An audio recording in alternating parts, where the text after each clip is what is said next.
क्या दोस्तों आपको पता है हाल ही में सुर्खियों में रही लवलीना बोर्गोहेन किस राज्य की रहने वाली है? हमारे भारत देश में इंटरनेशनल फ्रेंडशिप डे प्रति वर्ष कब मनाया जाता है और प्रति वर्ष मुस्लिम महिला अधिकार दिवस कब मनाया जाता है?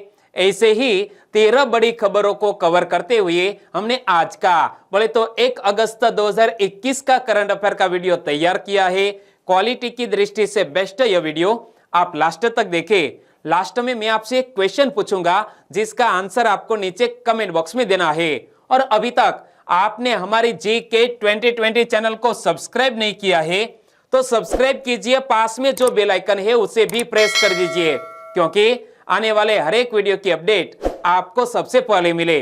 चलिए बिना वक्त गंवाए स्टार्ट करते हैं पहले क्वेश्चन से। पहला क्वेश्चन, हाल ही में मुस्लिम महिला अधिकार दिवस कब मनाया गया? प्रति वर्ष हमारे भारत देश में मुस्लिम वीमेन्स राइट डे मनाया जाता है 1 अगस्त को, यानी कि आज ही 1 अगस्त है। कौन सा दिवस मनाया जा रहा है? मुस्लिम महिला अधिकार दिवस। इंग्लिश में कहे तो मुस्लिम वीमेन्स राइट डे कब मनाया जाता है? 1 अगस्त को, यानी कि इस क्वेश्चन का सही आंसर है 1 अगस्त। लेकिन 1 अगस्त को यह मुस्लिम महिला अधिकार दिवस क्यों मनाया जाता है, इसके पीछे का रीजन क्या है वो भी आप समझ लो। 1 अगस्त 2019 को मुस्लिम महिलाओं को 3 तलाक नामक सामाजिक बुराई से मुक्ति मिली थी, इसीलिए 1 अगस्त को भारत के इतिहास में मुस्लिम महिला अधिकार दिवस क्या मुस्लिम वीमेन्स राइट डे के रूप में दर्ज किया गया है। तो आपको समझ में आ गया क्योंकि 1 अगस्त 2019 को मुस्लिम महिलाओं को 3 तलाक नामक सामाजिक बुराई से हमारे भारत देश में मुक्ति मिली थी, इसीलिए 1 अगस्त को यह मुस्लिम महिला अधिकार दिवस मनाया जाता है। और 3 तलाक नामक सामाजिक बुराई को समाप्त करने वाला पहला राष्ट्र कौन बना था? मोस्ट इंपोर्टेंट क्वेश्चन बन सकता है। हमारे पूरे विश्व में 3 तलाक नामक सामाजिक बुराई को समाप्त करने वाला विश्व का पहला राष्ट्र बना था मिस्र, यानी कि इजिप्ट। कब बना था? 1929 में। और उसके बाद पाकिस्तान ने वर्ष 1956 और बांग्लादेश ने वर्ष 1972 में इस सामाजिक बुराई को समाप्त कर दिया था। तो हमारे पड़ोसी 2 मुल्क जहां पर यह मुस्लिम आबादी ज्यादा है, तो पाकिस्तान ने भी 3 तलाक का जो सामाजिक बुराई थे उनको खत्म किया 1956 में, तो बांग्लादेश ने खत्म किया 1972 में और हमारे भारत देश ने 2019 में।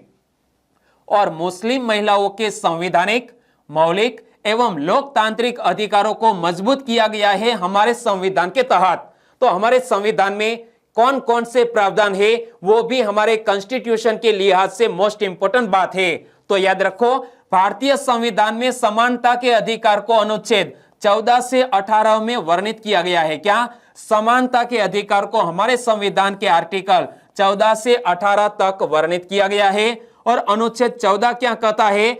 विधि के समक्ष समता। क्या? विधि के समक्ष समता, यह बात है अनुच्छेद 14 में। तो अनुच्छेद 15 में धर्म, मूल वंश, जाति, लिंग, जन्म स्थान के आधार पर विभेद का प्रतिषेध है, यानी कि जाति के आधार पर या लिंग के आधार पर कोई भी विभेद नहीं किया जा सकता। ओके, और यह हमारे संविधान के अनुच्छेद 15 में प्रावधान किया गया है। और दोस्तों इसी तरह हर क्वेश्चन से जुड़े इंपॉर्टेंट फैक्ट मैं आपके सामने रखूंगा।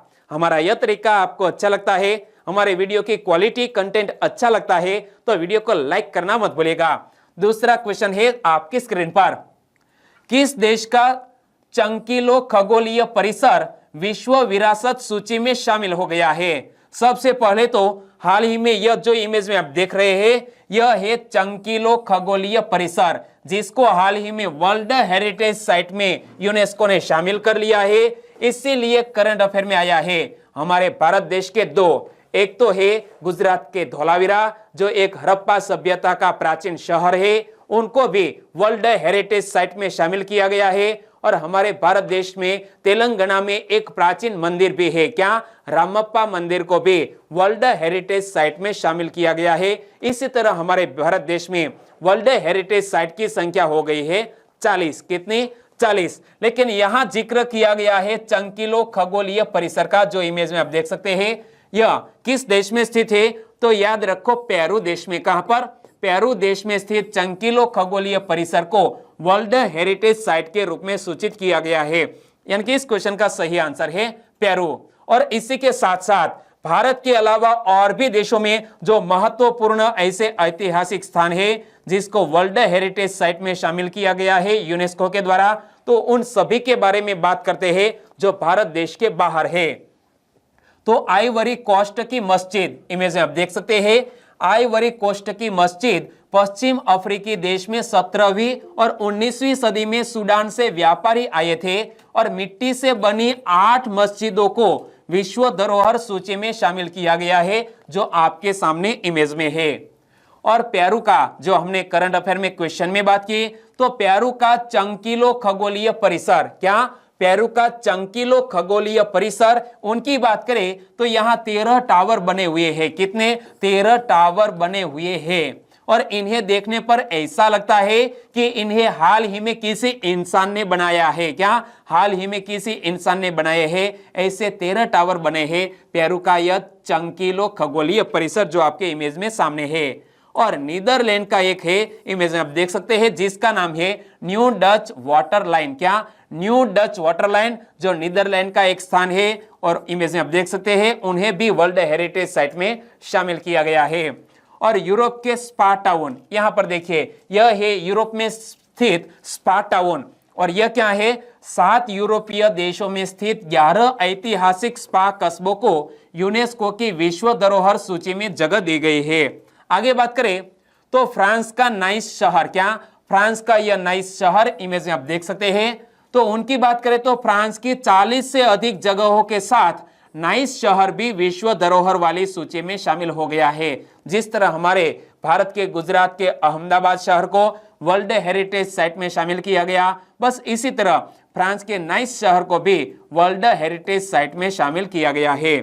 और ईरान का ट्रांस ईरानियन रेलवे, इमेज आप देख सकते हैं, यह है ईरान का ट्रांस ईरानियन रेलवे। और 1394 किलोमीटर लंबी ट्रांस ईरानियन रेलवे लाइन, क्या? ट्रांस ईरानियन रेलवे लाइन को 1927 और 1938 के बीच बनाया गया था। इसको भी हाल ही में वर्ल्ड हेरिटेज साइट में शामिल किया गया है। क्या? ईरान का यह स्थान है ट्रांस ईरानियन रेलवे।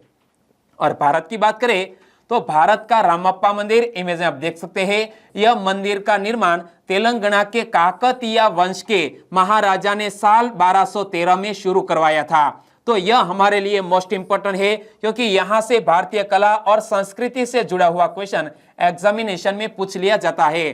तो भारत का रामप्पा मंदिर किस राज्य में स्थित है? तेलंगाना में। और काकतीय वंश के महाराजा ने साल 1213 में शुरू करवाया था इसका निर्माण। और सऊदी अरब के रॉक आर्ट हिमा, तो यह बात मैंने आपको करंट अफेयर में बताई थी, विथ इमेज मैंने आपको बताई थी कि यह सऊदी अरब के रॉक आर्ट हिमा को भी विश्व धरोहर की सूची में शामिल किया गया है। तो इतने सारे फैक्टर जो मैंने आपको बताए, जो करंट अफेयर को लेकर हाईलाइट में थे, तो यह सभी वर्ल्ड हेरिटेज साइट के बारे में जो इंपॉर्टेंट फैक्टर थे वो मैंने आपको बताए। तीसरा क्वेश्चन, वित्त वर्ष 2021-22 में आई मेसा नामक एक योजना किसने तैयार की है?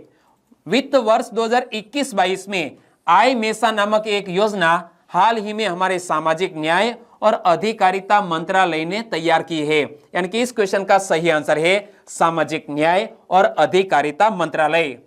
हाल ही में सामाजिक न्याय और अधिकारिता मंत्रालय यानी कि ministry of social justice and empowerment ने वित्त वर्ष 2021-22 में सूचना, निगरानी, मूल्यांकन और सामाजिक लेखा परीक्षा यानी कि information monitoring evaluation and social audit, short में कहे तो आई मेसा नामक एक योजना तैयार की है ministry of social justice and empowerment ने। और आई मेसा योजना की बात करो तो इस योजना के अंतर्गत वित्त वर्ष 2021-22 से विभाग की सभी योजनाओं की सामाजिक लेखा परीक्षा आयोजित की जाएगी। और यह सामाजिक लेखा परीक्षा राज्यों की सामाजिक लेखा परीक्षा इकाइयों, क्या सोशल ऑडिट यूनिट और राष्ट्रीय ग्रामीण विकास एवं पंचायती राज संस्था के माध्यम से भी की जाती है। चौथा क्वेश्चन, टाइगर रिजर्व और राज्य के संदर्भ में कौन सा युग्म सही नहीं है। हमें यहां पूछा गया है कौन सा युग्म सही नहीं है, मतलब गलत है। और 29 जुलाई को, क्या 29 जुलाई को हमने वर्ल्ड टाइगर डे मनाया। इसी बात को लेकर भी टाइगर से जुड़े हुए क्वेश्चन हाल ही में करंट अफेयर में आए हैं। तो यह क्वेश्चन है, टाइगर रिजर्व और राज्य के संदर्भ में कौन सा युग्म सही नहीं है, तो हमें यहां ढूंढना है कौन सा युग्म गलत है। तो चलिए, मानस टाइगर रिजर्व असम राज्य में स्थित है। यदि आप रेगुलर हमारे GK 2020 यूट्यूब चैनल का करंट अफेयर का वीडियो देख रहे हैं तो मैंने आपको यह सारी बातें पिछले 1 साल में बता दी है। असम में मानस टाइगर रिजर्व स्थित है, तो कर्नाटक में बांदीपुर टाइगर रिजर्व स्थित है, सही है ना। उत्तर प्रदेश में दुधवा टाइगर रिजर्व स्थित है, लेकिन पश्चिम बंगाल में वाल्मीकि टाइगर रिजर्व नहीं है। क्या वाल्मीकि टाइगर रिजर्व पश्चिम बंगाल में नहीं बल्कि कहां पर स्थित है, बिहार में स्थित है। यानी कि हमारा आंसर बन जाता है कौन सा युग्म सही नहीं है, ए नंबर का युग्म है वो सही नहीं है। हमारा आंसर बन जाता है ऑप्शन ए। और हाल ही में यह टाइगर रिजर्व करंट अफेयर में क्यों आए, तो देखो, भारत के 14 बाघ अभ्यारण्यों को बाघ के बेहतर संरक्षण के लिए वैश्विक CATS मान्यता मिली है। क्या CATS मान्यता मिली है। CATS का पूर्ण स्वरूप क्या होता है, CA का पूर्ण स्वरूप है कंजर्वेशन एश्योर्ड और TS का मीनिंग है टाइगर स्टैंडर्ड्स, यानी कि यह CATS का पूर्ण स्वरूप तो कंजर्वेशन एश्योर्ड टाइगर स्टैंडर्ड, यानी कि CATS विभिन्न मानदंडों का एक सेट है जो बाघ से जुड़े स्थलों को इस बात को जांचने का मौका देता है कि क्या उनके प्रबंधन से बाघों का सफल संरक्षण संभव होगा। और 14 टाइगर रिजर्व जिन्हें हाल ही में हमारे भारत देश में मान्यता दी गई है, यह 14 टाइगर रिजर्व कौन कौन से है, यह हमारे लिए मोस्ट इंपोर्टेंट बात है। विथ इमेज में आपको समझाने की कोशिश करूंगा। तो असम में 3 टाइगर रिजर्व है, एक मानस, दूसरा काजीरंगा और तीसरा औरांग टाइगर रिजर्व। और इमेज में आप देख सकते हैं क्या लिखा है, पढ़ो तो, मानस नेशनल पार्क और यहां पर लिखा है नेशनल प्रोजेक्ट टाइगर। तो मानस टाइगर रिजर्व वो भी असम राज्य में, तो काजीरंगा और औरंग टाइगर रिजर्व भी दोस्तों असम राज्य में स्थित है। और मध्य प्रदेश में है सतपुड़ा, कान्हा और पन्ना टाइगर रिजर्व। इनमें से एक गेट पर यहां लिखा है सतपुड़ा टाइगर रिजर्व पंचमढ़ी, किस राज्य में है, मध्य प्रदेश में स्थित है। तो यह तीनों भी याद रख लीजिए, मध्य प्रदेश में है सतपुड़ा, कान्हा और पन्ना टाइगर रिजर्व। आगे बात करें तो महाराष्ट्र में एक है टाइगर रिजर्व जिसका नाम है पेंच, इसको भी शामिल किया गया है। और बिहार में वाल्मीकि टाइगर रिजर्व, यहां पर पढ़िए, वाल्मीकि टाइगर रिजर्व किस राज्य में स्थित है, बिहार राज्य में। और यह ऑप्शन को लेकर मैंने आपके सामने क्वेश्चन बनाया था, वहां पर मैंने लिखा था पश्चिम बंगाल, पश्चिम बंगाल नहीं आएगा, क्या आएगा, बिहार आएगा। तो यहां पर दुधवा राष्ट्रीय उद्यान यानी कि दुधवा जो टाइगर रिजर्व है वो उत्तर प्रदेश राज्य में स्थित है। और पश्चिम बंगाल में कौन सा टाइगर रिजर्व है, सुंदरबन टाइगर रिजर्व, क्या सुंदरबन टाइगर रिजर्व पश्चिम बंगाल में। केरल में परम्बिकुलम टाइगर रिजर्व है। कर्नाटक का Bandipur tiger reserve, Bandipur national park Karnataka में स्थित है। और तमिलनाडु में मुदुमलाई और अनामलाई टाइगर रिजर्व स्थित है। तो इसी तरह 14 ऐसे टाइगर रिजर्व जिसको हाल ही में महत्वपूर्ण दर्जा हासिल हुआ है।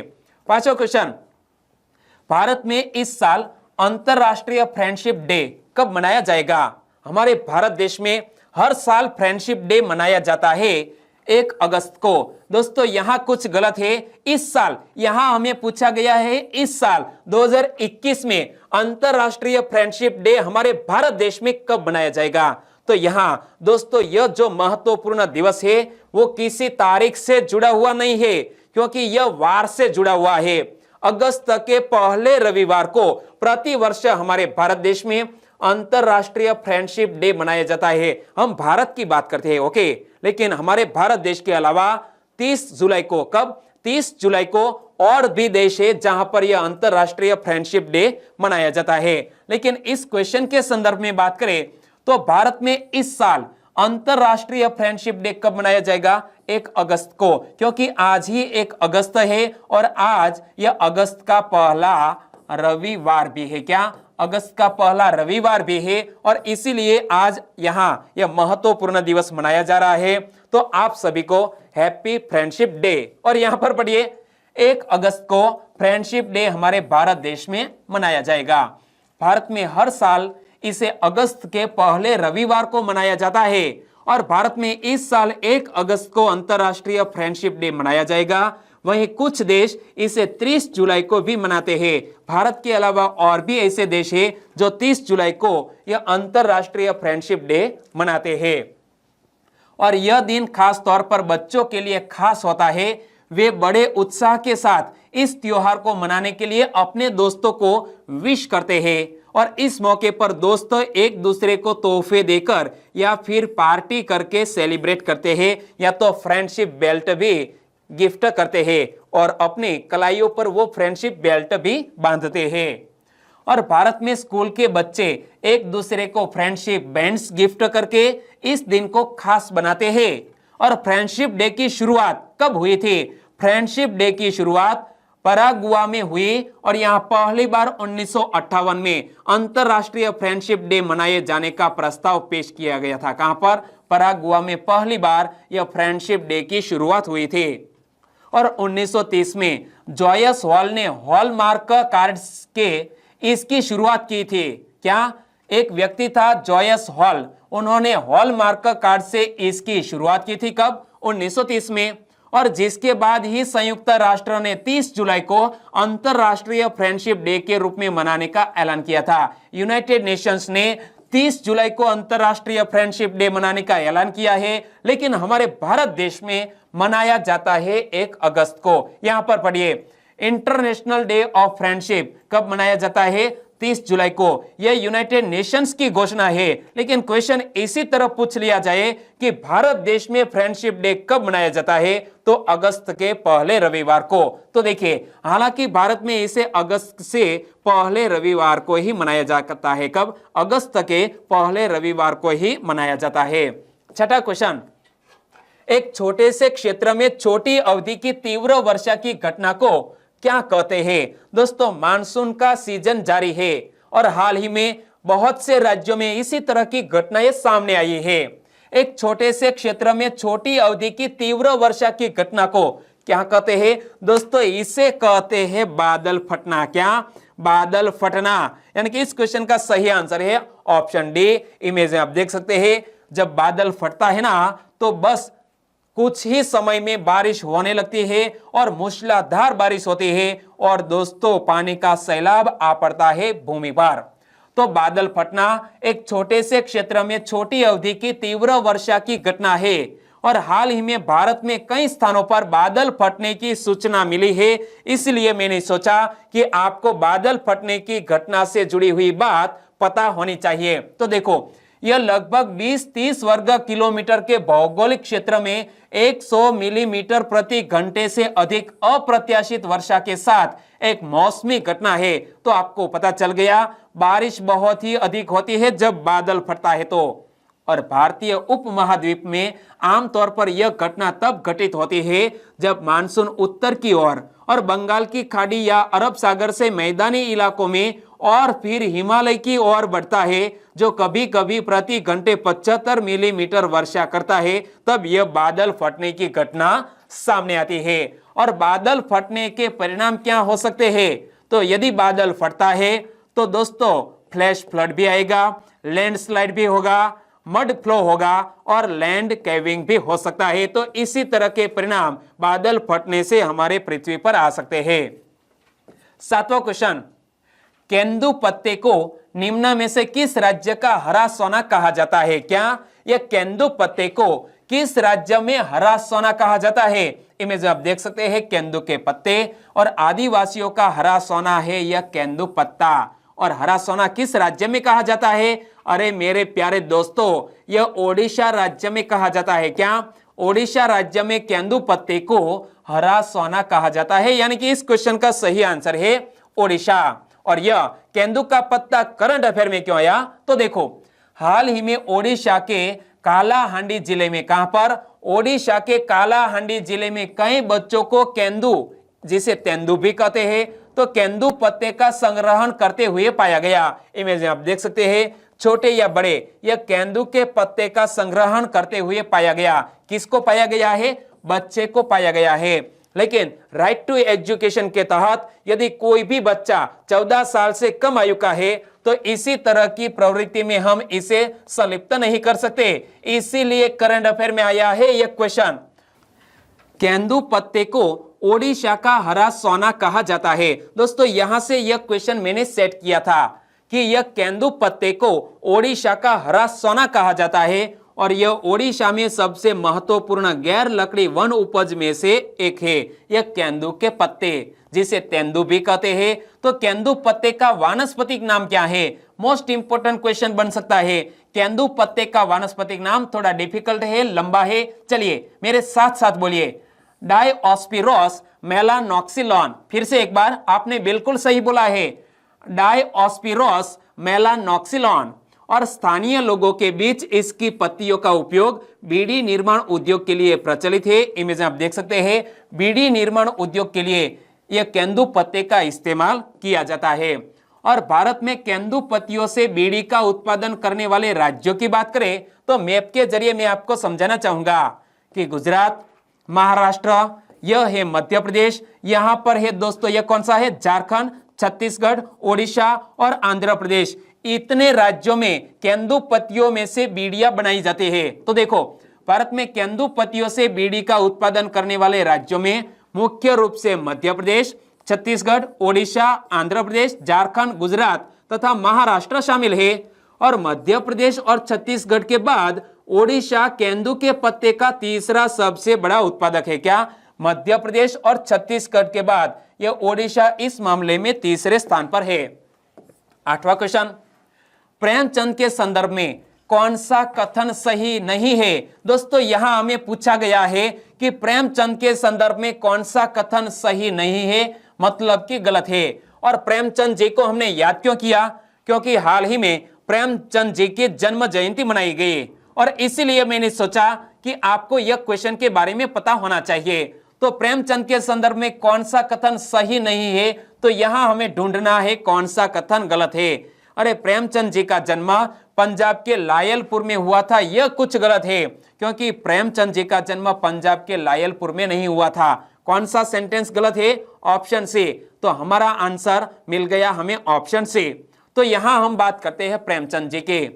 प्रेमचंद जी का जन्म 31 जुलाई 1880 को वाराणसी के निकट लम्ही नामक एक छोटे से गांव में हुआ। तो यह याद रख लेना है कि प्रेमचंद जी का जन्म वाराणसी के निकट लम्ही नामक गांव में हुआ। हिंदी और उर्दू का सर्वाधिक लोकप्रिय उपन्यासकार, कहानीकार एवं विचारक माना जाता है प्रेमचंद मुंशी को। इमेज में आप देख सकते हैं।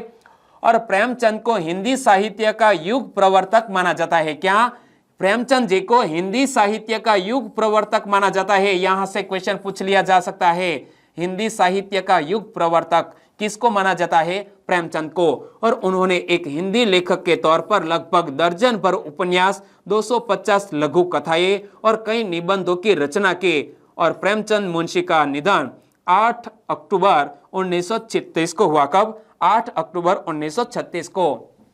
9वां क्वेश्चन, निम्न में से किस नदी में प्रदूषण ने इंदिरा गांधी नहर के आसपास के रहने वाले लोगों के स्वास्थ्य के लिए गंभीर खतरा पैदा कर दिया है? दोस्तों हाल ही में कौन सी नदी? सतलुज नदी में प्रदूषण ने इंदिरा गांधी नहर के आसपास के रहने वाले लोगों के स्वास्थ्य के लिए गंभीर खतरा पैदा कर दिया है। यानी कि इस क्वेश्चन का सही आंसर है सतलुज रिवर। इमेज में आप देख सकते हैं। राष्ट्रीय हरित अधिकरण, क्या? नेशनल ग्रीन ट्रिब्यूनल ने पंजाब सरकार और राजस्थान सरकार को सतलुज एवं ब्यास नदी में प्रवाहित प्रदूषित जल को रोकने के लिए की गई सुधारात्मक कार्यवाही के बारे में जल शक्ति मंत्रालय को तिमाही अनुपालन रिपोर्ट प्रस्तुत करने का निर्देश दिया है। इसीलिए करंट अफेयर में आया है एनजीटी सतलुज रिवर। और बुड्ढा नाला, बुड्ढा नाला क्या है? सतलुज की एक सहायक नदी है बुड्ढा नाला। बुड्ढा नाला सतलुज नदी में प्रदूषण का एक प्रमुख स्रोत भी है। और बुड्ढा नाला को प्रदूषित करने वाले प्रमुख स्रोत कौन कौन से हैं? तो 2 मुख्य है। एक, लुधियाना शहर के सीवेज ट्रीटमेंट प्लांट से अनुपचारित सीवेज कचरा, और दूसरा है रंगाई इकाइयों और आउटलेट से अनुपचारित औद्योगिक अपशिष्ट जिसे प्रत्यक्ष रूप से नदी में छोड़ा जाता है। इसके कारण बुड्ढा नाला जो सतलुज की सहायक नदी है वो बुरी तरह से प्रदूषित हो चुकी है, जिसके कारण सतलुज रिवर भी प्रदूषित हुई है। और सतलुज रिवर में से एक इंदिरा गांधी नहर निकाली गई है। तो इंदिरा गांधी नहर देश की सबसे लंबी नहर है, यह याद रख लीजिए। इमेज में आप देख सकते हैं। और यह पंजाब में सतलुज और ब्यास नदियों के संगम से कुछ किलोमीटर नीचे हरी के बैराज से निकलती है। कहां से? हरी के बैराज से यह नहर निकलती है जो लुधियाना से होकर बहती है और उत्तर पश्चिमी राजस्थान में थार रेगिस्तान में समाप्त होती है। यह हमारे भारत देश की सबसे लंबी नहर है, वो भी प्रदूषित हुई है यह सतलुज रिवर के कारण। और यहां हमने जिक्र किया सतलुज रिवर का, तो आप मैप में देखें कि सतलुज रिवर कहां पर आपको दिखती है, यह है सतलुज। और सतलुज यहां से आगे बढ़ते हुए यहां पर इंडस और हैदराबाद। दोस्तों यहां जो हमारा भारत देश का जो यह जम्मू कश्मीर का इलाका है, तो यहां से बहुत सी ऐसी नदियां हैं जो सिंधु हमारी प्रमुख नदी है, इनकी दोस्तों सहायक नदियां हैं। कौन कौन से? झेलम, चिनाब, रावी और सतलुज, यह सिंधु की सहायक नदियां हैं। सतलुज नदी को शतद्री के नाम से भी जाना जाता है। क्या? सतलुज नदी को शतद्री के नाम से भी जाना जाता है और यह सिंधु नदी की सबसे पूर्वी सहायक नदी है। याद रखो, सतलुज नदी सिंधु नदी की सबसे पूर्वी सहायक नदी है। इसके अलावा झेलम, चिनाब, रावी, ब्यास और सतलुज सिंधु की मुख्य सहायक नदियां हैं। 10वां क्वेश्चन, सुर्खियों में रही लवलीना बोर्गोहेन कहां की रहने वाली है? टोक्यो ओलंपिक में पदक पक्का करने वाली लवलीना बोर्गोहेन कहां की रहने वाली है? अरे मेरे प्यारे दोस्तों, असम की रहने वाली है लवलीना बोर्गोहेन, जिसने हाल ही में टोक्यो ओलंपिक में पदक पक्का करके हमारे देश का गौरव बढ़ाया है। कांग्रेचुलेशन। लवलीना बोर्गोहेन असम के गोलाघाट जिले के बरो मुखिया गांव की रहने वाली है। पूरा लोकेशन याद रख लो। लवलीना बोर्गोहेन कहां की रहने वाली है? असम राज्य के गोलाघाट जिले के बरो मुखिया गांव की रहने वाली है। और लवलीना बोर्गोहेन ने एक पूर्व विश्व चैंपियन को हराने के बाद टोक्यो ओलंपिक में भारत के लिए दूसरा पदक पक्का कर लिया है। और जब तक करंट अफेयर का यह न्यूज आपके सामने आ गया होगा, तब तक यह पदक कौन सा जीत चुकी है वो भी पक्का हो गया होगा। ओलंपिक के लिए क्वालिफाई करने वाली असम की पहली महिला मुक्केबाज अब टोक्यो 2020 में भारत के लिए पदक हासिल करने वाली पहली मुक्केबाज बन गई है। और कई लोगों ने लवलीना को लॉकडाउन के दौरान गैस सिलेंडर के साथ अभ्यास करते देखा था। क्या? लवलीना बोर्गोहेन को लॉकडाउन के दौरान गैस सिलेंडर उठाते हुए भी देखा था। 11वां क्वेश्चन, इंद्र नेवी अभ्यास में भारतीय नौसेना का प्रतिनिधित्व किसने किया? हाल ही में इंद्र नेवी अभ्यास में भारतीय नौसेना का प्रतिनिधित्व किया है आईएनएस तबर ने। यानी कि इस क्वेश्चन का सही आंसर है आईएनएस तबर। भारत और रूस की नौसेनाओं के बीच 12वां इंद्र नेवी अभ्यास बाल्टिक सागर में 28 और 29 जुलाई 2021 को आयोजित किया गया। यहां से मोस्ट इंपोर्टेंट क्वेश्चन बन सकते हैं कि यह भारत और रूस के बीच 12वां इंद्र नेवी अभ्यास कहां आयोजित किया गया है? बाल्टिक सागर में। कब आयोजित किया? 28 और 29 जुलाई को। और यह सैन्य अभ्यास हर 2 वर्ष बाद भारत और रूस की नौसेनाओं के बीच आयोजित किया जाता है। तो यह भी याद रख लो, हर 2 वर्ष बाद यह इंद्र नेवी अभ्यास का आयोजन किया जाता है भारत और रूस की नौसेनाओं के बीच। और इंद्र नेवी अभ्यास की शुरुआत 2003 में की गई थी। कब शुरुआत की गई थी? वर्ष 2003 में। और रूस के सेंट पीटर्सबर्ग में रूसी नौसेना का 325वां नौसेना दिवस भी मनाया जा रहा था, जिसमें शामिल होने के लिए आईएनएस तबर जब वहां पहुंचा तो यह सैन्य अभ्यास आयोजित किया गया। इमेज आप देख सकते हैं नौसेना अभ्यास आयोजित करते हुए। 12वां क्वेश्चन, नारियल विकास बोर्ड संशोधन विधेयक 2021 अनुसार निम्न में से कौन से राज्य बोर्ड में अपने प्रतिनिधित्व नामित कर सकेंगे? दोस्तों हाल ही में यह नारियल विकास बोर्ड संशोधन विधेयक 2021 पारित किया गया। इसके अनुसार आंध्र प्रदेश और गुजरात राज्य से राज्य बोर्ड में अपने प्रतिनिधि नामित कर सकेंगे। कौन कौन से राज्य? आंध्र प्रदेश और गुजरात। तो हमारा सही आंसर बन जाता है ऑप्शन डी, ए और बी दोनों। तो नारियल विकास बोर्ड संशोधन विधेयक 2021 राज्यसभा में बिना चर्चा के पारित हो गया और विधेयक का सबसे महत्वपूर्ण हिस्सा बोर्ड के अध्यक्ष पद को गैर शासकीय बनाना है। क्या सबसे महत्वपूर्ण हिस्सा क्या था? बोर्ड के अध्यक्ष पद को गैर शासकीय बनाना है, अर्थात अध्यक्ष कोई सरकारी अधिकारी नहीं होगा और बोर्ड के सदस्यों की संख्या भी 4 से बढ़ाकर 6 कर दी गई है और संशोधन के बाद आंध्र प्रदेश और गुजरात भी बोर्ड में अपने प्रतिनिधि नामित कर सकेंगे। और यहां से यह क्वेश्चन मैंने सेट किया था, कौन कौन से? आंध्र प्रदेश और गुजरात भी यह बोर्ड में अपने प्रतिनिधि नामित कर सकेंगे। और इन व्यवस्थाओं से नारियल की खेती करने वाले किसानों को काफी लाभ मिलेगा। और नारियल विकास बोर्ड अधिनियम 1979 में संशोधन का मुख्य उद्देश्य क्या था? नारियल की खेती के क्षेत्र का विस्तार तथा किसानों को विपणन की सुविधा उपलब्ध कराना। और हमारे वर्तमान में केंद्रीय कृषि मंत्री कौन है? नरेंद्र सिंह तोमर। इमेज में आप देख सकते हैं। 13वां और लास्ट क्वेश्चन, नई शिक्षा नीति 2020 नए भारत के निर्माण की आधारशिला है, यह कथन किसका है? दोस्तों, पिछले साल नई शिक्षा नीति की घोषणा की गई है जिसका हाल ही में 1 साल पूर्ण हुआ है। और हमारे एक महानुभाव का कथन जो हाल ही में करंट अफेयर में आया है, वो कथन क्या है? नई शिक्षा नीति 2020 नए भारत के निर्माण की आधारशिला है। ये वर्ड्स किसके लग रहे हैं आपको? बिल्कुल सही, आपने अंदाजा लगाया। हमारे देश के प्रधानमंत्री ने नई शिक्षा नीति 2020 यानी कि नए भारत के निर्माण की आधारशिला है, ऐसी बात कही है। यानी कि इस क्वेश्चन का सही आंसर है प्राइम मिनिस्टर नरेंद्र मोदी जी। प्रधानमंत्री श्री नरेंद्र भाई मोदी हमेशा कहते रहे हैं कि नई शिक्षा नीति 2020 नए भारत के निर्माण की आधारशिला है। भारत नालंदा, तक्षशिला, विक्रमशिला और वल्लभी जैसे ज्ञान पीठों का केंद्र रहा है जिसका लोहा पूरे विश्व में माना जाता है। तो इसी के तर्ज पर ऐसे ही क्षेत्र में, शिक्षा के क्षेत्र में हमारा भारत देश एक विश्व गुरु बने, ऐसी महत्वाकांक्षा रखते हैं हमारे प्रधानमंत्री श्री। और हाल ही में यह नई शिक्षा नीति में जो नई पैटर्न आई है शिक्षा नीति 2020 में, तो पहले क्या था? 10+2 की पैटर्न थी, उनकी जगह ली है 5+3+3+4 मॉडल अब सामने आ गया है नई शिक्षा नीति 2020 में।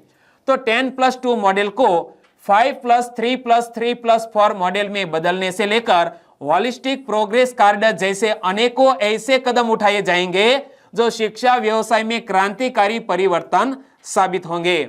और अब बात करते हैं लास्ट वीडियो के क्वेश्चन की। लास्ट वीडियो में मैंने आपसे क्वेश्चन पूछा था, अंतरराष्ट्रीय स्वच्छ वायु उत्प्रेरक कार्यक्रम के लिए चयनित होने वाला देश का एकमात्र शहर कौन बन गया है? इंदौर अंतरराष्ट्रीय स्वच्छ वायु उत्प्रेरक कार्यक्रम के लिए चयनित होने वाला देश का पहला शहर बन गया है इंदौर। लगभग सभी दोस्तों ने बिल्कुल सही आंसर दिया है। इनमें से कुछ फ्रेंड के नाम लेना चाहूंगा, तो वो है जगदीश डाबी, छगन चौधरी, आपका भी हमारे चैनल में स्वागत है, चावड़ा धर्मेश जी, वेल डन, जेसल राजपूत, मानसी प्रजापति और तक्ष चौधरी, आप सभी दोस्तों ने बिल्कुल सही आंसर दिया है इंदौर। और भी फ्रेंड है, वो है रसिक राठौड़, भरत जेखरिया, भावना तड़वी, राकेश जी, HR हंसा और ब्रिजराज सिंह वाला फ्रॉम राजकोट से, आप सभी का आंसर बिल्कुल सही है इंदौर।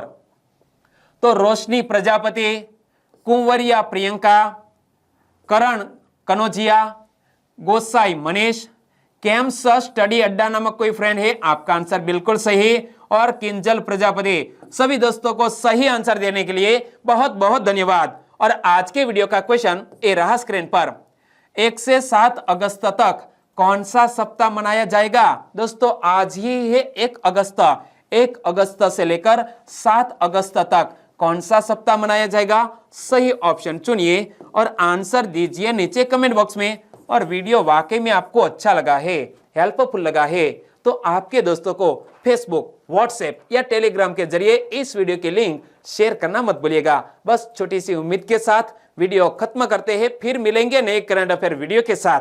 तब तक के लिए टेक केयर एंड जय हिंद।